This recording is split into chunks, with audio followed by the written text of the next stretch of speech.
In the contemporary political environment, it is all too common for constituents to see politics as elitist and out of reach, that they don't deserve or wouldn't be able to benefit from a seat at the table where political decisions are being made, as described in Danigel G. Young's 2013 Lighten Up. Politicians campaigning with focuses within the second dimension of politics, made up of social and emotional issues, such as classism, abortion, and gun control, as opposed to the first dimension issues, such as economic policy, pulls up a chair for constituents up to this table. The opening up of this dimension to make political issues more easily understandable and engageable with people's emotions didn't happen notably until Richard Nixon's run for president in 1968.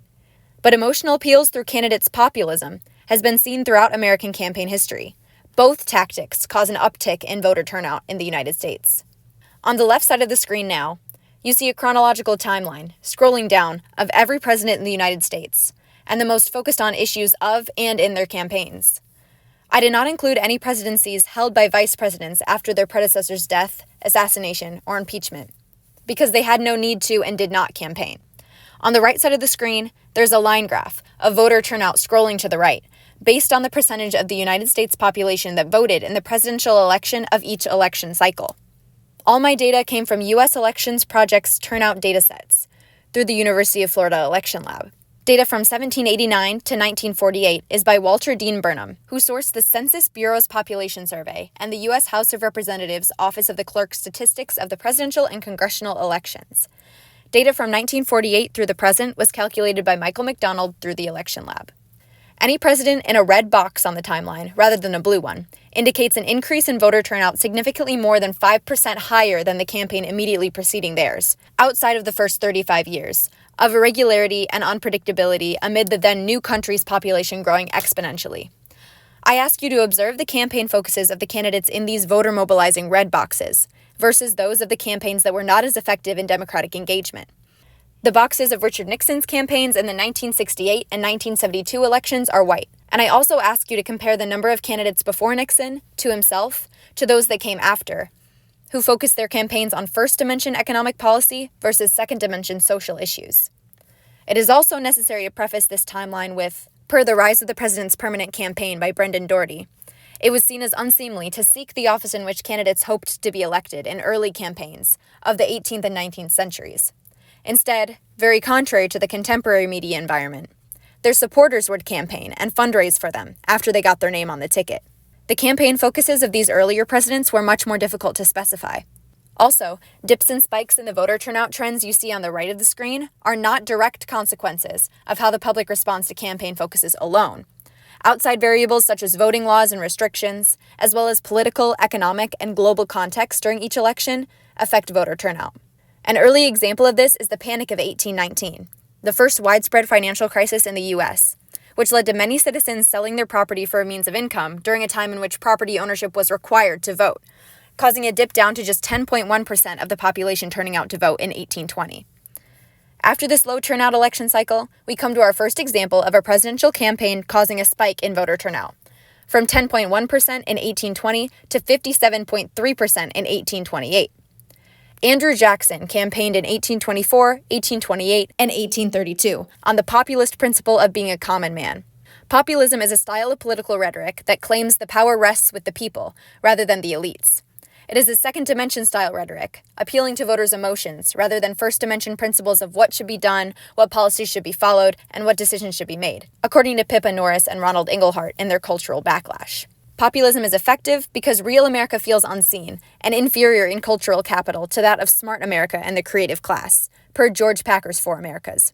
And populists pander to this real America, saying in their campaigns, "The elites think you're stupid. Well, they think I'm stupid too. We should be the ones in charge," per Rise of the Trumpenvolk by J. Eric Oliver and Wendy M. Ron. Andrew Jackson's populism in the 1820s bringing politics to constituents by focusing on emotional issues that trigger political engagement and understanding is easily comparable to the value of political satire in the contemporary media environment, as dramatically different as those two things appear on the surface level. When politics, whether that be in a president's campaign or active policy, is first-dimension policy-based, it is difficult to understand and appears out of reach to voters, decreasing their engagement and mobilization. Political satire in media, popularized by late-night talk show personalities such as Stephen Colbert and Jon Stewart, brings entertainment and personality into political coverage, presenting policy to their audience in a more accessible and appealing way. From 1996 to 2024, the era of political satire, voter turnout jumped from 51.7% to 64.1%. Consumers of political satire exhibit more healthy democratic characteristics when compared to non-viewers. They have higher rates of political engagement and understanding of current events in their existing context. The media are aware of this gap in understanding between political policy and voters, and its harms to democracy by lowering voter turnout. Per Shanto Iyengar in Chapter 3 of Media Politics, market pressures affect what news gets covered and aired. Outlets heavy in policy coverage and expert analysis will lose audiences and revenue. Substantive news content and audience size are inversely related.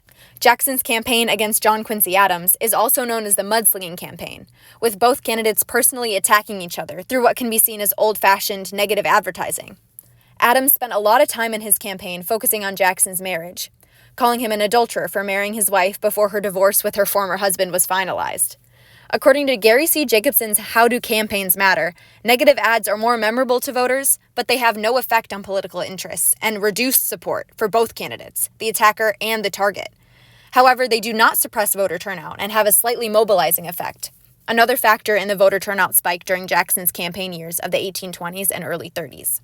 Another candidate whose populistic campaign spurred an increase in voter turnout was the man of the people, William Henry Harrison. Harrison campaigned with tactics comparable to those used in our contemporary media environment in the 19th century, portraying himself as a war hero in speeches given to massive rallies against the wealthy, elite, Democratic incumbent Martin Van Buren. He used emotionally appealing political cartoons as well to mock Van Buren, but his in-person approach at said rallies was more effective, as Iyengar points out repeatedly in his Media Politics. Harrison's populist campaign brought voter turnout up from 56.5% in 1836 to 80.3% in the year of his victory, 1840. And finally, it's time to talk about Nixon.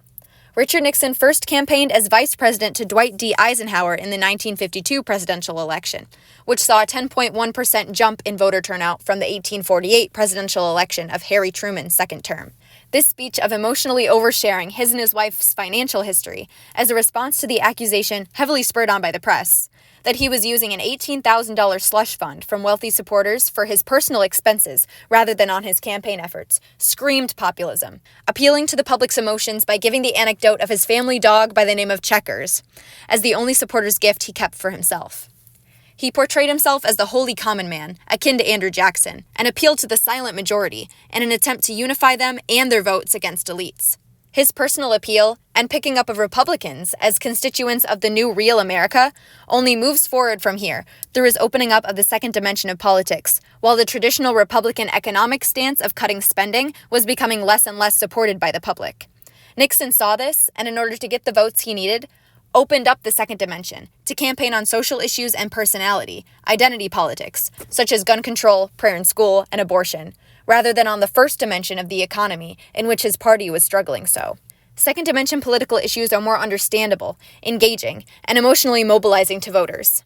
And Nixon's campaign strategy here was followed, to different levels of extremity depending on the candidate, moving forward to today's contemporary media and political environment. The following presidents of Ronald Reagan, focusing his campaign on idealistic individualism and the American dream, Bill Clinton and Barack Obama, centering theirs on more universal health care, and Donald Trump and Joe Biden, putting a lot of their efforts into immigration and the debate surrounding reproductive rights. All of which aspects of the second dimension of politics engaged voters and mobilized turnout at fluctuating rates throughout their years of power. Out of the 7 red boxes representing voter turnout spike at a presidential election year in the left-hand timeline that is nearing its end right now, 5 of the presidential campaigns that are associated with them involved populist candidates or second dimension focuses.